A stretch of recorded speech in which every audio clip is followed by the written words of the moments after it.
What if I told you that the foods sitting on your kitchen counter right now, the ones you chose carefully, the ones you researched, the ones you genuinely believe are protecting your health, are quietly destroying your kidneys? Not junk food, not fast food, not the things you already feel guilty about eating, the healthy food, the food your doctor might have even recommended. After 60, the rules change completely, and nobody tells you that. Nobody sits you down and says, that banana you're eating every morning for your blood pressure? That whole wheat bread you switch to for your heart? That canned soup you have for lunch because it's easy and low in fat? For your kidneys right now, at this stage of your life, those foods may be doing more harm than good. In the next few minutes, I'm going to show you the 4 everyday foods that most seniors unknowingly overeat, why they become dangerous specifically after 60, and exactly what to do about it, starting today. Stay with me, because what I'm about to share could be the most important thing you hear this year. Before we go any further, drop a comment right now with your age and whether you've ever had your kidney function properly tested. Just your age and a yes or a no. I'll explain why that matters in just a moment. The foods doing the damage were sitting right there in their kitchens, trusted, chosen deliberately, believed to be healthy. Every single patient who came into my office with declining kidney function was eating at least one of the 4 foods I'm going to show you today. Not because they didn't care, because nobody told them the rules change after 60. And I need you to understand why before I give you the list, because without that context, the information won't stick, and I need this to stick. Let me tell you about Norma. Norma was 71 years old when she first sat down in my office. Retired school teacher from Ohio. Sharp, engaged, thoughtful woman. She walked every single morning. She took her medications faithfully. She had never smoked a day in her life. By every measure, she was doing everything right. Her annual blood work flagged a slightly elevated creatinine level. Her doctor ran an eGFR, estimated glomerular filtration rate, which is the standard clinical measure of how well your kidneys are actually filtering your blood. A healthy eGFR is above 60.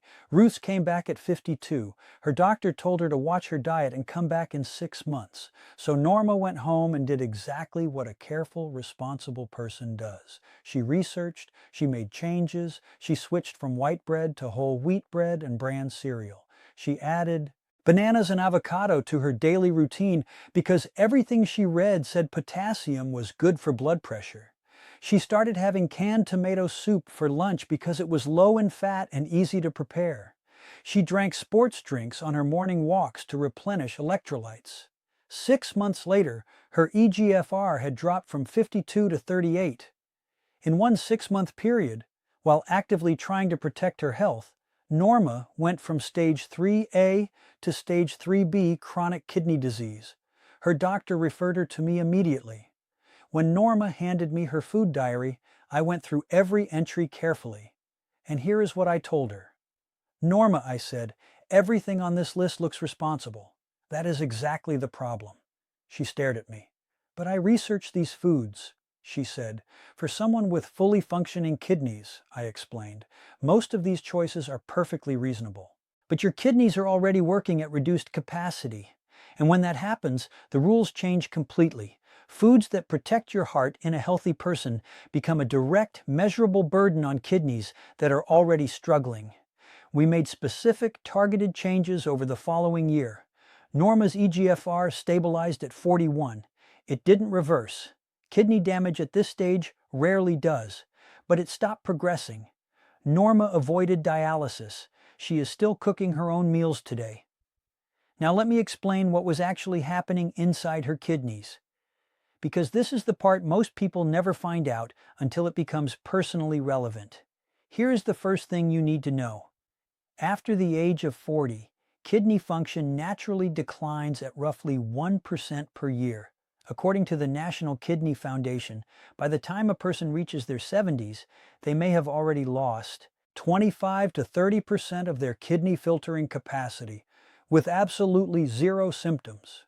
No pain, no swelling, no warning signs, just a number on a lab report quietly moving in the wrong direction year after year while you feel completely fine.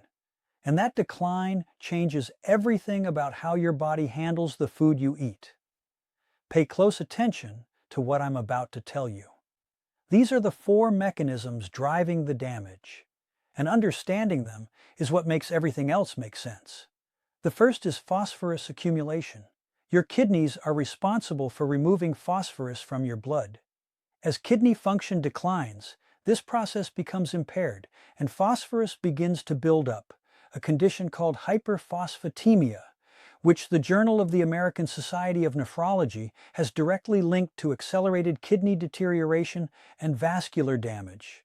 But here's the part that most people, including most doctors outside nephrology, don't know. The most dangerous form of phosphorus is not the kind that occurs naturally in food.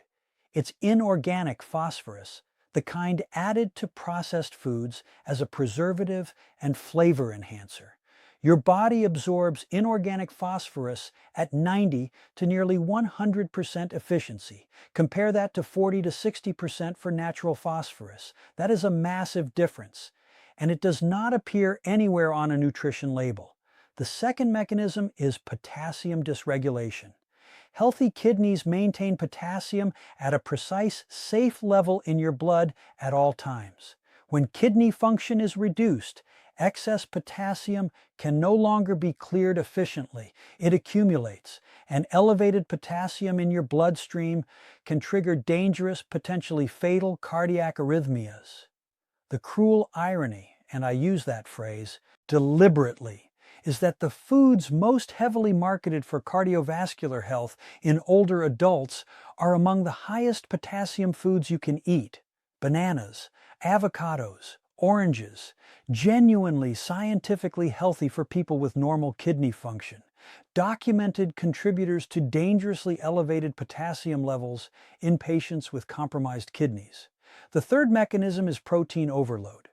High-protein meals force your kidneys to dramatically increase their filtration rate to process the metabolic byproducts of protein breakdown. In healthy kidneys, this increased demand is manageable. In kidneys already under stress, this repeated pressure, called glomerular hyperfiltration, accelerates the breakdown of the kidney's filtering units.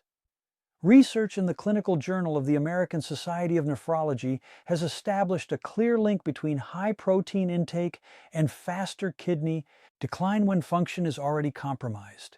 This matters enormously for anyone who has been told to eat more protein for muscle preservation as they age. That recommendation is correct. For people with healthy kidneys, it changes significantly when your eGFR drops below 60. The fourth mechanism is sodium retention. As kidney function falls, the ability to excrete excess sodium drops alongside it.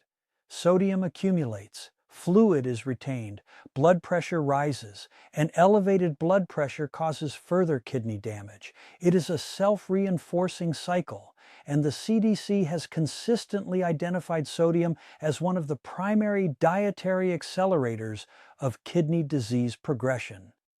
This is why I want you to comment right now. Have you ever been told to watch your diet because of your kidney function, and were you actually given specific guidance on what to avoid? Comment one of two things. Yes, specific guidance, or told to watch it, but no real details, because in 20 years of practice, the gap between those two answers is where most of the damage happens. Now let me tell you about Frank, Helen, Walter, and Linda, because each of them shows you a different face of the same problem. Frank was 68 years old, retired firefighter from Texas, still strong, still active. His doctor had correctly advised him to prioritize protein intake to preserve muscle mass as he aged. Sound advice, evidence-based advice. Frank took it seriously. Protein shakes every morning, chicken breast at every meal, protein bars as snacks throughout the day. What nobody connected was that Frank's eGFR had been sitting at 54 for 2 years. Enough kidney compromise that the standard protein recommendation no longer applied to him the same way it would apply to a healthy 68-year-old.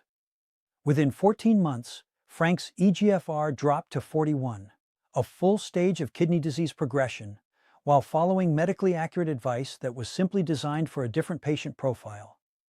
How was I supposed to know the rules were different? He asked me. He wasn't. That is exactly why this video exists. Helen was 74, a grandmother from Florida who had dedicated herself to cardiovascular health after her husband's heart attack. Avocado every day, potassium supplements from an article she'd found online, spinach. All of the things she'd read were good for her heart. Her doctor knew she had stage 3B chronic kidney disease. It was documented in her chart. But in a 15-minute appointment focused on blood pressure and cholesterol, the dietary implications had never come up. One morning, Helen woke up with her heart racing, weakness, dizziness. When she arrived at the emergency room, her blood potassium level was 6.4 millimoles per liter, severely elevated, nearly twice the upper limit of normal. Her heart rhythm was being affected. Hyperkalemia. The emergency team treated her successfully, but when I reviewed her case, the picture was completely clear. She had been loading her body with potassium that her kidneys simply could not remove. I was trying to protect my heart, she told me, still shaky. I didn't know I was hurting my kidneys. Walter was 79, a Korean War veteran from Virginia, recovering from cancer treatment. During chemotherapy, his oncology team was appropriately focused on one primary goal: getting enough calories into him to sustain his body through treatment. Canned soups, sports drinks for electrolytes, packaged foods on the hard days. Nobody flagged that his eGFR was 48. When treatment ended and Walter returned for follow-up, his eGFR had fallen to 29. Stage 4 chronic kidney disease. The phosphate additives in the canned goods, the sodium in the packaged soups, routinely 800 to 1200 milligrams per serving, nearly half a kidney patient's entire daily sodium budget in a single bowl, had compounded silently over months while everyone's attention was appropriately focused elsewhere. Walter wishes someone had connected those dots sooner. Linda was 65, newly diagnosed with type 2 diabetes in Minnesota. Her primary care team did everything correctly. They referred her to a skilled, experienced nutritionist who built her a detailed, evidence-based diabetic meal plan. High fiber, whole grains, potassium-rich vegetables, lean proteins, exactly what a good diabetic diet looks like. The problem was that Linda's eGFR was 55, and the nutritionist wasn't aware of it. 3 foods on that diabetic meal plan, whole wheat bread, lentils, and bananas, were foods I would have told Linda to significantly limit.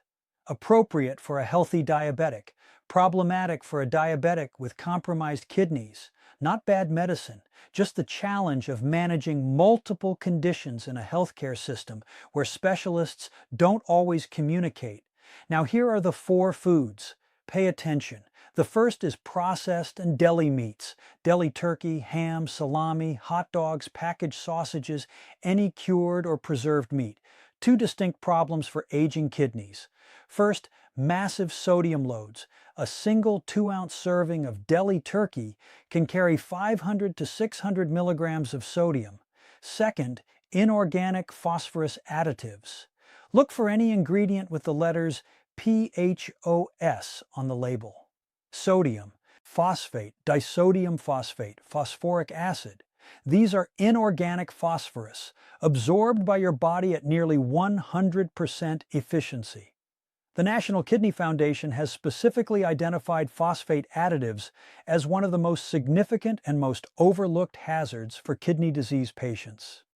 Every time you eat processed meat, you are delivering a concentrated phosphorus dose directly to kidneys that are already struggling to clear it. The second food, and this is the one that genuinely surprises most people, is high potassium fruits. I want to be absolutely clear. I am not telling you fruit is bad. I am telling you that for anyone with an eGFR below 60, certain fruits deliver potassium loads that a compromised kidney cannot adequately clear. Bananas, oranges, kiwi, avocado. all genuinely healthy for people with normal kidney function, all documented contributors to elevated potassium levels in kidney disease patients, per research in the Journal of Renal Nutrition. The solution is not to stop eating fruit, it is to make smarter choices. Apples, blueberries, grapes, and strawberries are all significantly lower in potassium and completely kidney-friendly. This is a simple, manageable swap that can make a meaningful difference. The third food is whole wheat bread and bran-based products. I know how wrong that sounds. Whole grains have been promoted as a health cornerstone for decades, and for people with healthy kidneys, that promotion is well supported. But whole wheat bread and bran cereals are high in phosphorus, and in a form that is more bioavailable than most people realize. The National Kidney Foundation's dietary guidelines explicitly identify whole grain products as a category to limit in chronic kidney disease. This is one of the most common moments of genuine surprise in my practice. Patients who made the deliberate switch from white bread to whole wheat as a health improvement, patients who were trying to do the right thing, inadvertently increased their phosphorus burden on kidneys that couldn't handle it. The counterintuitive truth when kidney function is compromised is this: white bread and white rice are actually the better choices. That is exactly the kind of nuance worth discussing with your doctor once you know your eGFR number. The fourth food is canned and packaged soups and instant meals. The damage here is primarily sodium, with phosphate additives compounding the problem. A standard can of soup routinely delivers 800 to 1200 milligrams of sodium per serving. The CDC identifies canned soups as one of the single largest contributors to sodium intake in the American diet. For a kidney disease patient whose entire daily sodium budget is 1500 to 2000 milligrams, one bowl of soup can consume more than half that budget before anything else passes their lips. The fix is manageable: homemade soups using low sodium broth, or, when convenience matters, canned options specifically labeled under 140 milligrams of sodium per serving. That number, 140, is what to look for. Now here is exactly what I want you to do. 7 specific steps. Write these down. 1. At your next appointment, ask specifically for an eGFR test. Not just creatinine, eGFR. Write down these exact words right now. I would like to check my eGFR. That is all you need to say. 2. If your eGFR comes back below 60, ask for a referral to a renal dietitian, not a general nutritionist. A renal dietitian, someone specifically trained in kidney nutrition who will build a plan around your actual numbers. 3. Start reading ingredient labels for phosphate additives. Any ingredient containing the letters PHOS, sodium phosphate, disodium phosphate, phosphoric acid, is inorganic phosphorus. Limit or eliminate those products. 4. Swap high potassium fruits for lower potassium alternatives. Bananas become apples. Oranges become blueberries. Avocado becomes a small drizzle of olive oil for healthy fat. 5. Move from canned to fresh or frozen vegetables with no added salt. If you must use canned vegetables, drain them and rinse them thoroughly. This removes up to 40% of the sodium. 6. Ask your pharmacist to review your supplements. Many standard multivitamins contain phosphorus and potassium at levels that are perfectly appropriate for healthy adults, but genuinely problematic for compromised kidneys. Your pharmacist can identify anything worth discussing with your doctor. 7. Bring a 1-week food diary to your next appointment, not an app. A piece of paper works perfectly. It gives your doctor a realistic picture of your actual daily diet and makes that 15-minute appointment dramatically more productive for both of you. Let me answer the questions I hear most often. How do I bring this up without seeming like I'm questioning my doctor? You're not questioning anyone. You're coming prepared. Say this: I've been reading about kidney function and aging. Can we check my eGFR at my next blood work? Every engaged physician welcomes that kind of informed participation. What if my eGFR is only slightly below normal? Does all of this still apply? Yes, proportionally. Stage 3A doesn't require the same level of restriction as stage 4, but it does mean the trajectory deserves attention now. Small early changes have far greater impact than larger changes made when the damage is already advanced. Can dietary changes reverse kidney damage? In most cases, beyond the very earliest stages, no, not fully. The goal is to slow or stop progression. But patients who make the right adjustments early and consistently stabilize at levels that allow them to avoid dialysis for years, sometimes decades, longer than those who don't. For most people, that is not a consolation. That is the difference between independence and dialysis, between living freely and being tied to a machine 3 days a week for the rest of your life. I want to come back to where I started. My mother was 68 years old. She felt fine. She was eating a banana every morning for her blood pressure, whole wheat bread because her doctor had recommended it for heart health years earlier, canned soup for lunch because it was easy, low in fat, and she lived alone, and convenience mattered. She wasn't being careless. She was being genuinely thoughtful with the information she had. Her eGFR had been quietly declining. When her doctor ran the number, it was 44. I am a kidney doctor. I have spent 20 years understanding exactly what these foods do to a compromised kidney, and my own mother was eating several of them every single day, believing with complete sincerity that she was protecting her health. We made the changes. Her eGFR stabilized. She is 74 years old now, still cooking, still walking every morning. But I think about that number, 44. And what it would have quietly become if we had found it a year later or 2 years later. I made this video because I cannot be in every examination room when a doctor says, watch your diet without explaining what that means. I cannot be there when a well-meaning nutritionist builds a healthy eating plan without knowing the eGFR number. I cannot be in every kitchen when a careful, health-conscious person reaches for the banana or the whole wheat bread or the can of soup because everything they've read says it's the right choice, but I can be here. And now you know what most people never find out until it's too late. So here's what I want you to do right now. Before you close this video, before you move on to the next thing, leave a comment. One of 3 things. Write "getting my eGFR checked" if this video has made you realize you need to know that number.